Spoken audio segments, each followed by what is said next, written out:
Very good morning, students, to all. Okay, last student, we have finished the first chapter of history, that is tracing changes through 1,000 years. Okay, so now we will take the next chapter of civics. Chapter number now next we will take the chapter number first of civics. Okay, students, note it down. Now we will take the chapter number first of the civics. Okay, class 7, chapter number first, civics. And maybe you know the name of the first chapter, students. Civics first chapter. The name of the civics first chapter is on equality. What is the name of the first chapter, student? On equality. Now, what is the meaning of equality according to you, student? Equality, it means to be equal, uh, to be equal in the all spheres of life. To be equal in the all spheres of life. That is the meaning of equality, students. Okay, so basically,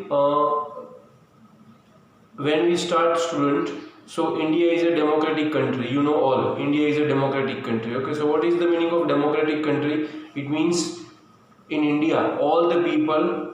It means in India, all the people are free to choose their representative. It means we can vote, and by voting, we can choose our representative. Okay, that is the meaning of democracy. Okay, so we are living in the democracy, so our country provides many kinds of equality to the citizens. Okay, many kinds of equality to the citizens. And what is the meaning of equality? I told you earlier. The meaning of equality, it means to be equal in the all sphere of life, whether it is a caste, religion, gender, color, wealth. In all the term, if the person is equal, then it is called equality. So now first topic we are going to learn is equal right to vote. Equal right to vote, student. You may note it down the name of the first topic, equal right to vote. Clear? Now we are living in the democratic country. Okay, we are living in the democratic country. So students, in democratic country like India, all the people have right to vote. Okay, and in this voting right, it is not based on the color, caste, gender, religion, or wealth.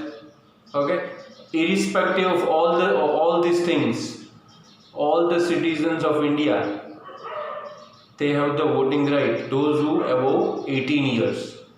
Okay, those who above 18 years, they have the voting rights. Okay, and this is called what? You studied in class 6. This is called, yes, this is called Universal Adult Franchise, UAF. Okay, this is called Universal Adult Franchise. Okay, so in India, all the citizens are covered under the UAF, Universal Adult Franchise, and this idea of Universal Adult Franchise is based on what? It is based on the equality. It means if you go for the voting, then you can see all the people, all the citizens are standing in line together, whether they are rich, whether they are fat, whether they are thin, whether they are small, whether they are from any of the religion they belong, whether they are educated, uneducated, male, female. Okay, those who above 18, they all are equal when they go for voting. So that is called the equality. Okay. So, but apart from this universal adult franchise, there are a lot of inequalities which are prevailing in our countries. Okay, and so we can say that equality is much limited in all the spheres of our life. We cannot say that in India, in our country, we are following the equality in all the spheres of life. We are following equality, but only to follow the equality in during the time of election, that is not enough. Instead of that, we have to follow the equality. We have to be equal in all the spheres of life, but we are not equal in all the spheres of life, student. So this we understand, this thing we will understand by an example. Okay, so here we will look at the story of Kanta. Okay, Kanta is a domestic worker. Okay, Kanta is a domestic worker. She lives in a slum area. She lives in a slum area, and behind her house there is a drainage. Okay, so she lives behind the drainage. Okay, and because of this drainage, she has a small daughter, and because of this drainage, her daughter always fall sick.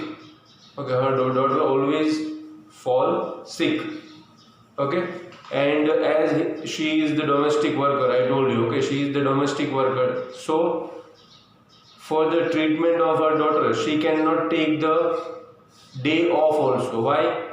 Because she doesn't have the money and she has to borrow the money from the employer, from her employer. So that's why compulsory she has to go to the job, she has to go to the work, and there or from there she has to borrow the money, and then she can bring her daughter to the hospital. Even in hospital also she has to stand in the line, because in the government hospital mostly the poor people came in the government hospital. Okay, and rarely any of the rich people or any upper middle class people you will found over there. If they are there, then with the help of the finance, with the help of money, they don't need to stand in the line. Only the poor people has to stand in the line.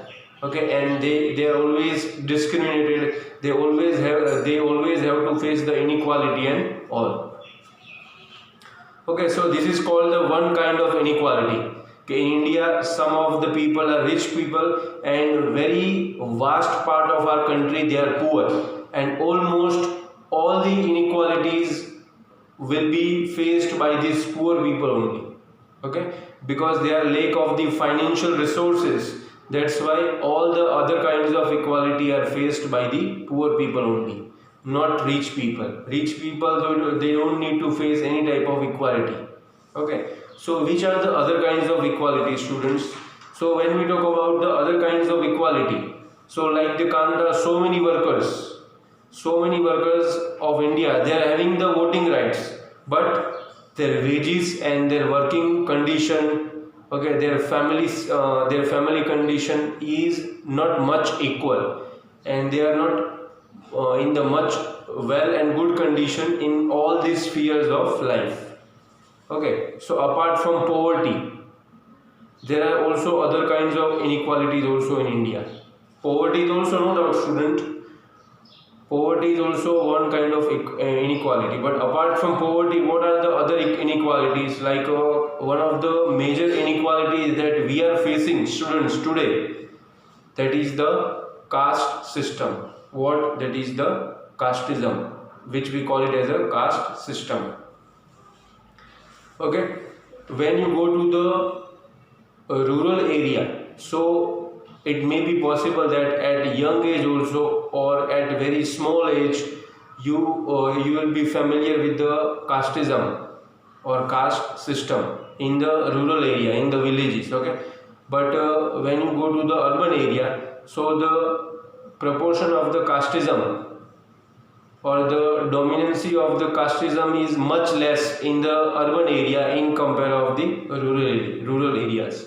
Casteism is more in the rural area in compare of the urban areas. Okay, but some of the exceptions are there. For example, in urban areas, when you see the matrimonial sites, okay, matrimonial sites, or in newspaper when you read the matrimonial advertisement. So in matrimonial advertisement also, in English newspaper, the higher educated person, the higher educated people, they also specifically mention the name of caste. It means in India, the higher educated people, they also believe in the casteism. This is the exception, and this I will show you with the help of the picture.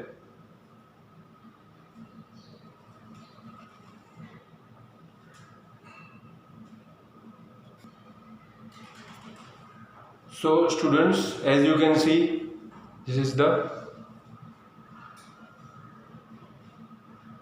English newspaper matrimonial advertisement. Okay, clearly they have mentioned the caste in all the advertisement, which caste of bridegroom they want. These all the things are clearly mentioned. So it means what? It means the modern and the high educated, well educated families also believe in the casteism.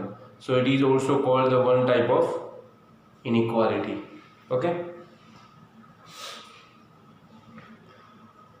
So student, this topic we will stop over here only. Okay. Next we will take tomorrow. Clear? Thank you so much.